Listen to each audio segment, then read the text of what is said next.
Presidential war powers, Congress, and the Iran strike. In the United States, the power to wage war is shared between the President and Congress. Under Article 2, Section 2 of the United States Constitution, the President serves as Commander-in-Chief of the Armed Forces. This gives the President authority to direct military operations and respond to threats.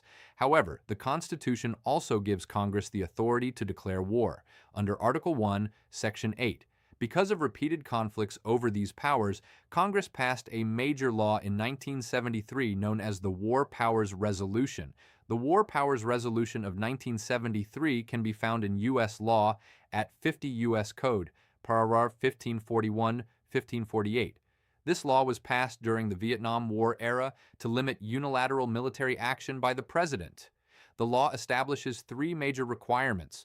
First, the President must consult with Congress before introducing U.S. armed forces into hostilities whenever possible. Second, once military action begins, the President must notify Congress within 48 hours. Third, if Congress does not authorize the action, military operations must end within 60 days, with an additional 30 days allowed for withdrawal. This framework is commonly called the 60-90-day rule.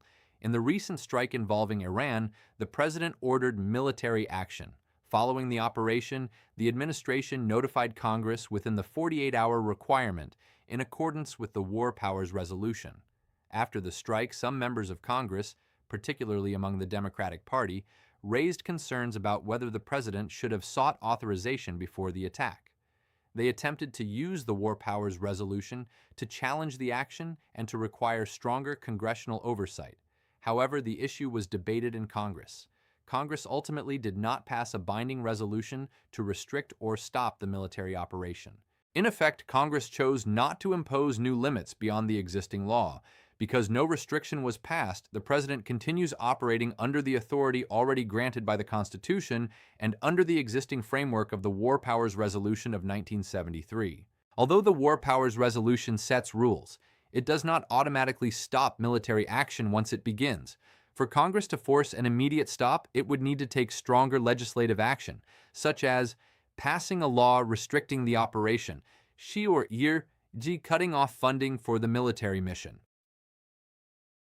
passing a binding resolution, and overriding a presidential veto. Without those steps, operational control remains with the President as Commander-in-Chief. The future of the operation now depends on how long the conflict continues. Under the War Powers Resolution, 1973, the President may continue military operations for up to 60 days without congressional authorization. If Congress does not approve the operation within that period, the President must begin withdrawing forces within an additional 30-day withdrawal window. During that time, Congress still has the ability to act. It may authorize continued military force,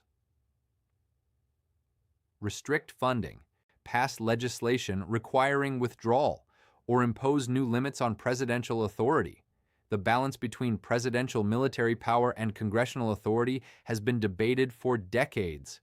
The War Powers Resolution of 1973 remains the central law governing that balance. But in practice, the outcome often depends on whether Congress chooses to act. In this case, Congress debated the issue and ultimately declined to impose limits, allowing the President to continue under the existing legal framework.